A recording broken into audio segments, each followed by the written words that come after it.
ദൈവത്തിന്റെ നാമം വാഴ്ത്തപ്പെടുമാറാകട്ടെ. നല്ലതും മനോഹരവും അനുഗ്രഹിക്കപ്പെട്ടതുമായ നല്ല ഒരു ദിവസത്തിന്റെ പ്രഭാതം കൂടി കാണുവാൻ തക്കോണം ദൈവം നമ്മെ സഹായിച്ച് ആ കൃപയ്ക്ക് ദൈവത്തെ സ്തുതിക്കാം. ഇന്നത്തെ പ്രഭാത ചിന്തയിലേക്ക് നിങ്ങളേവരും ദൈവനാമത്തിൽ ഞാൻ സ്വാഗതം ചെയ്തോളുന്നു. ഇന്നത്തെ നമ്മുടെ പ്രഭാത ചിന്താവിഷയം ക്രിസ്തുവിന്റെ ആഴമളക്കാൻ ആകാത്ത സ്നേഹത്തെ പ്രതിഫലിപ്പിക്കുവാൻ പ്രാർത്ഥിക്കുക.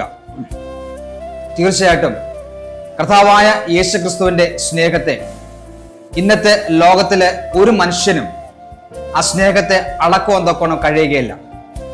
ആ സ്നേഹം അനന്തമാണെന്ന് നമുക്ക് ദൈവത്തിന്റെ വചനങ്ങളെ പഠിക്കുമ്പോൾ മനസ്സിലാക്കാൻ തൊക്കണം സാധ്യവന്മാർ. നഷ്ടപ്പെട്ട ഒരു ലോകത്തെ വീണ്ടെടുക്കുവാൻ തൊക്കണം നമുക്ക് വേണ്ടി കർത്താവായ യേശു ക്രിസ്തു തന്റെ സ്നേഹത്തെ ചാർത്തിക്കൊണ്ട് ആ കാൽവരി ക്രൂശിൽ നമുക്ക് വേണ്ടി യാഗമായിട്ട് മാറി. ആ സ്നേഹത്തെ നമുക്കൊരിക്കലും മറക്കുവാൻ തൊക്കണം കഴിയുകയില്ല. ആ സ്നേഹത്തെ നമുക്ക് കാണാതെ ഇരിക്കുവാനും നമുക്ക് കഴിയുകയില്ല. കാരണം ഇവിടെ പറഞ്ഞത് കുറ്റക്കാരായ മനുഷ്യരുടെ, അതായത് നമ്മുടെ പാവങ്ങൾക്ക് വേണ്ടിയാണ് കർത്താവായ യേശു ക്രിസ്തു നമുക്ക് വേണ്ടി യാഗമായിട്ട് മാറിയത്. ആ സ്നേഹം നാം ഓർക്കുമ്പോൾ നാം എത്രത്തോളം ദൈവത്തിന്റെ സന്നിധിയിൽ ദൈവത്തെ അറിഞ്ഞ് ദൈവത്തെ സ്നേഹിച്ച് നാം കൂടുതലായി ജീവിക്കണമെന്ന് കർത്താവിന്റെ വചനം നമ്മെ വ്യക്തമായിട്ട് പഠിപ്പിക്കുന്നു. കാരണം ഇവിടെ ദൈവത്തിന്റെ മാറ്റമില്ലാത്ത വചനം ഇങ്ങനെ പറയുന്നു. യോഹന്നാൻ 3-ാം അധ്യായം 16-ാമത്തെ വാക്യം ഇങ്ങനെ പറയുന്നു: തന്റെ ഏകജാതനായ പുത്രനിൽ വിശ്വസിക്കുന്ന ഏവനും നശിച്ചു പോകാതെ നിത്യജീവൻ പ്രാപിക്കേണ്ടതിന് ദൈവം അവനെ നൽകുവാൻ തക്കവണ്ണം ലോകത്തെ സ്നേഹിച്ചു. ഈ ഒരു വാക്യം നമുക്ക് എല്ലാവർക്കും കാണാതെ അറിയാം.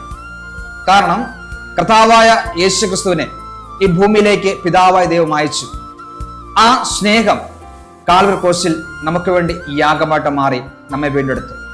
ആ സ്നേഹം നമുക്ക് ആർക്കും ഒരിക്കലും അളക്കുവാൻ തക്കവണ്ണം കഴിയുകയില്ല. അതുകൊണ്ട് ഇവിടെ പറഞ്ഞ കാര്യം, രക്ഷകനായവന്റെ തുല്യമില്ലാത്ത സ്നേഹത്തിന്റെ ആ ആഴത്തിന്റെ ചിന്ത നാം ഓർക്കണം. അത് നമ്മെ സ്വാധീനിക്കണം. നമ്മുടെ ചിന്തയിൽ അത് എപ്പോഴും ഉണ്ടായിരിക്കണം. ആ സ്നേഹം നമ്മുടെ ജീവിതത്തിൽ ആവശ്യമാണ്.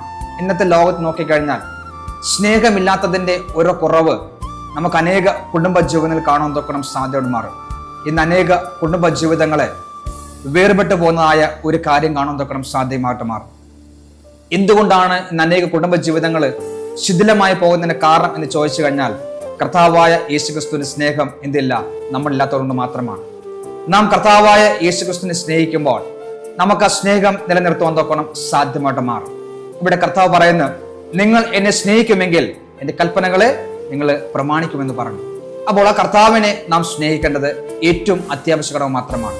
ഇന്നത്തെ പ്രഭാതത്തിൽ കഴിഞ്ഞ ഒരു വർഷക്കാലം നാം നമ്മുടെ കർത്താവിനെ സ്നേഹിച്ചില്ല എങ്കിൽ ഈ പ്രഭാതത്തിൽ ഇന്നു മുതൽ ആ കർത്താവിനെ സ്നേഹിപ്പാൻ തക്കോണം ഞാൻ നിങ്ങളും ഒരുങ്ങണം.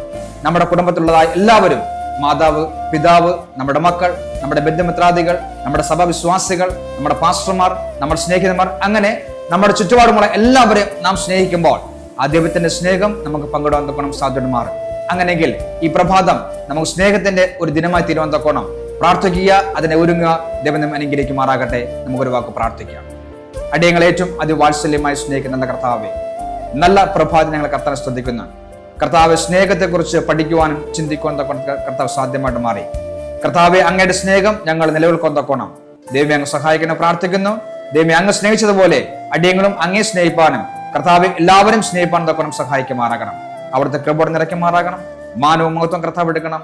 സകലതും യേശു ക്രിസ്തു മഹത്വമുള്ള നാമത്തിൽ തന്നെ. ആമേൻ.